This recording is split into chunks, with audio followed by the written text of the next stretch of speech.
Now, I want your calls on this. Can William, that's Prince William, save the monarchy? 0207 862 2222 is the number that you need to give us a ring. In a new BBC documentary, veteran broadcaster David Dimbleby has been investigating attitudes to the royal family. Now, he's asked whether Prince William's so-called ordinary Joe approach could actually win back more support for the monarchy. From his love of Aston Villa, the football club, to zipping around Windsor Castle on an e-scooter, has the Prince convinced you that he actually connects with ordinary people? Or, no matter what he does, do you believe that monarchy has just simply had its day? Wilfred. I hope monarchy hasn't had his day, but I do believe he's got a big challenge on his hands, because with all of this Prince Andrew debacle, there's a long way they've got to go to win back the trust. Now, I don't know whether I see him as your ordinary Joe, so it's quite an interesting description. Well, I think perhaps sort of more relatable, right? Well, less distant with the public. You know, I go back to Princess Di. She was relatable to all sorts of people. And no one yet has her magic.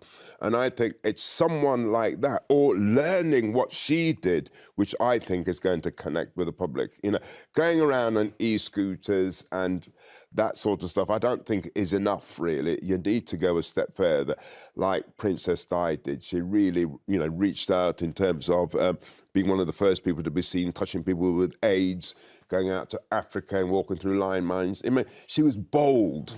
That's how you're going to bring about change. And that's when you're going to be seen as relatable. I mean, he says, Yasmin, he's all about change. He says, I think it's safe to say that change is on my agenda. Not overtly radical, but changes that I think must happen. He also said, look, I look at tradition, he said, and I look at some tradition and I ask myself, is it still fit for purpose today? No, they're working really hard to create this mirage, OK? There's a fantastic new book out by Norman Baker, who was the ex-Lib Dem MP, and he's looked at their finances. It's appalling how much they're ripping us off. Appalling. Truly, even I, who am anti-monarchist, never knew the figures that Norman Baker's put into his book. I can't remember the title of the book. It just came out 2 weeks ago. And the idea that he will now be slightly unshaven and mix with the football crowds and pretend to be ordinary old Joe is just not going to wash. And you know what? I said in my column in The Eye this last week, Andrew is a really good scapegoat for them. With everybody hating Andrew so much, they're not looking at them. And David Dimbleby, in his words, you know, he comes from a very establishment family. He said, Charles and William are sitting on a fortune and they must pay taxes.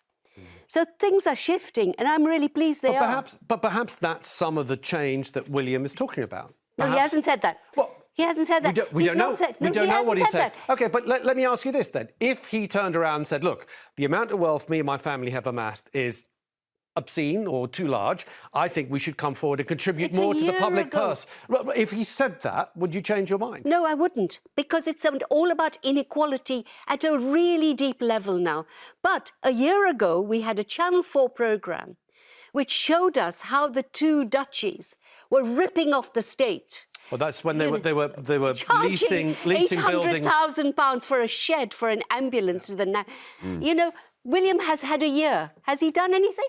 Okay. No. I put a great value in being here, but with all brands, what you have to do is that you've got to constantly refresh to be relevant. And this is the challenge that he now has. Unless he refreshes, we will have a lot more views, like Yasmin saying, they're no longer relevant. OK. If he really cared about the nation, after last year's documentary, he would have gone to his duchy and sorted this exploitation out. He hasn't done that.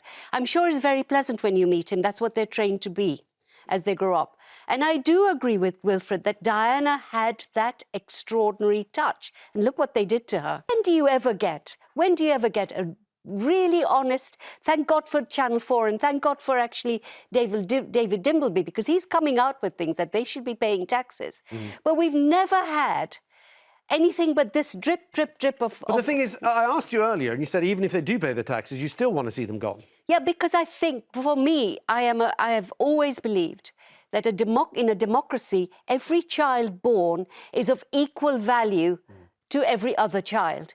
When a royal child is born and we're expected to think that child as more than the other humans of this kingdom, we're not a democracy. Let's squeeze Being in a dustbin James. Let's squeeze in collector James is from much more Shropshire. difficult. James, welcome to the show. Hello. Sorry, we've got just under a minute left, but what would you like to say, James? Hello, Alexa. Yeah, Hi. thanks for having me on. Yes, well, after QE2, I thought to myself, now is the time. It's a medieval system, let's get rid of it. Yeah. William and Kate should put a stop to this system now and fly off to the sun with their children. I have read the Norman Baker book, which Yasmin mentioned, and people often say, well, it attracts loads of visitors here in the UK, and I say, no, it doesn't. More people visit France than any other country in the world. Yes. And they did exactly what we should have done in 1795, behead the monarchy. The BBC had just aired a documentary about Prince William. On the same day, the Jeremy Vine panel gathered to debate the royal family's future. But the conversation quickly turned to Prince Harry. The spotlight shifted, drawing everyone's attention to Harry's story. In the end, it was Harry, not William, who stole the spotlight in a royal debate no one saw coming. Prince Harry never planned to be the main focus, but his work with Invictus Games, WellChild and mental health charities put him centre stage. The Invictus Games shows his care for wounded veterans and their families. Harry's support for sick children is personal and heartfelt. By sharing his own struggles, he changed how people see the royal family. His advocacy brought real change and made him someone people trust. Commentators on the panel could not help but compare the two brothers. Prince William stands for tradition. He is seen as the steady, responsible heir to the throne. Many respect his calm nature and his commitment to royal duties. He often appears at official events and supports causes in a careful, measured way. Harry, in contrast, seems more relaxed and open. He is not afraid to show his feelings or take risks. Where William follows the royal rulebook, Harry writes his own story. The public sees Harry as someone who breaks barriers and tries new things. He steps outside the palace and meets people where they are. This difference was clear in the panel's discussion. Some guests said William's role is important for stability. Others argued that Harry's way is what people want today. They pointed out that Harry's actions speak louder than royal protocols. The debate showed that each brother plays a unique role. But right now, Harry's authenticity and openness seem to connect more strongly with the public. As the conversation continued, a bigger question appeared. Is the royal family still needed in today's world? For many years, the monarchy has symbolized stability and tradition. But times are changing fast. Younger people, in particular, want something different from their leaders. The Jeremy Vine panel discussed how some see the monarchy as old-fashioned. They asked if it really speaks to the hopes and dreams of modern Britain. Some said the royal family does good work, but others felt it is out of touch with real life. Harry's story made this question even sharper. He seems to fit the modern world in a way that the old royal ways do not. He talks about mental health, supports soldiers, and meets people in person. This feels more real than waving from a palace balcony. The panel realized that for the monarchy to survive, it may need to change. People are asking for honesty, action, and connection, not just ceremony. No story about William and Harry is complete without Princess Diana. She changed how people saw the royal family.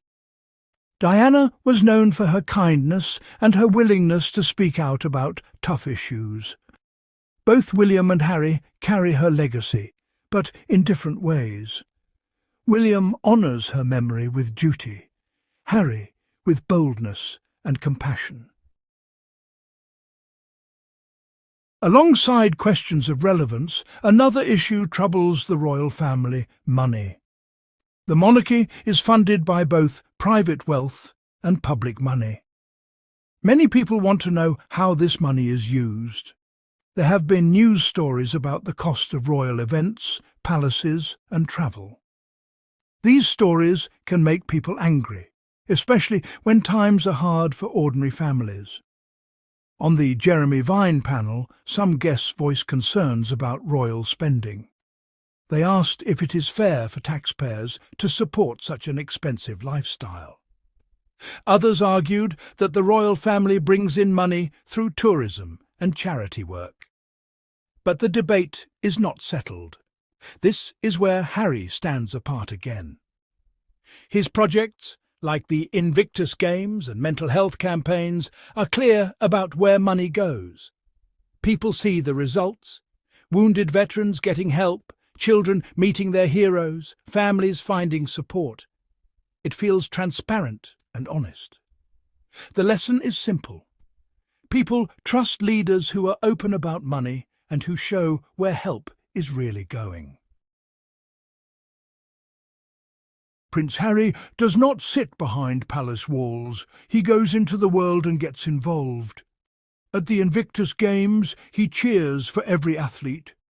He listens to their stories of courage and hope. When he visits WellChild families, he plays games with children and comforts parents. These are not just photo opportunities.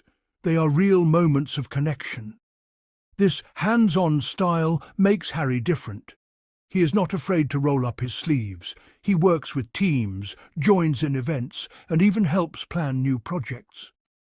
People notice that he is present, caring, and truly wants to help. This kind of leadership is powerful.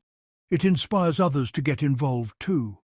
Veterans, volunteers, and even strangers online say they feel seen by Harry. His openness about his emotions encourages others to share their own struggles. The result is clear. Harry's direct actions change lives, not just with words, but with real deeds. After the documentary and the panel, social media exploded with opinions. Many people, especially young adults, called Prince Harry their favourite royal. They said he felt real and just like us. His willingness to talk about hard things made him stand out.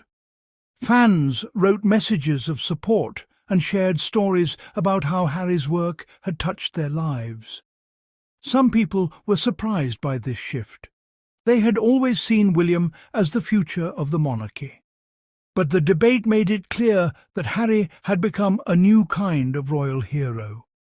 News articles and opinion pieces asked if Harry was now more important to the public than any other royal. The panel's discussion, meant to highlight William, ended up celebrating Harry. People began to question what they wanted from the royal family. The answer was simple: honesty, kindness, and action. The public reaction was a wake-up call. The royal family must listen and learn from this change in mood. The royal family stands at a crossroads. The world is changing, and so are people's expectations. Many now want leaders who are open, honest, and hands-on. They want royals to be more than just symbols. They want them to be real people who help others. Prince Harry's story shows what is possible. His success is not just about fame or headlines, it is about real action and real results. The debate on the Jeremy Vine panel was more than just talk. It was a sign that the public is looking for change. If the monarchy wants to stay important, it must adapt. This might mean being more transparent about money, more involved in people's lives, and more open about struggles. It might mean following Harry's example. Change is hard, but it is necessary. The world is watching to see what happens next. Prince Harry did not set out to steal the spotlight, but his actions made him a star. By working with veterans, children and mental health groups, he has shown what leadership looks like today. He connects with people, listens to their stories and takes real steps to help. The royal debate on TV proved that people want more than tradition. They want leaders who care and act. Harry's honest approach has set a new standard for what it means to serve. For the monarchy to stay important, it has to change. It must learn from Harry's example of real-world action and genuine connection. This is what young people want. This is what makes a leader, royal or not, truly shine.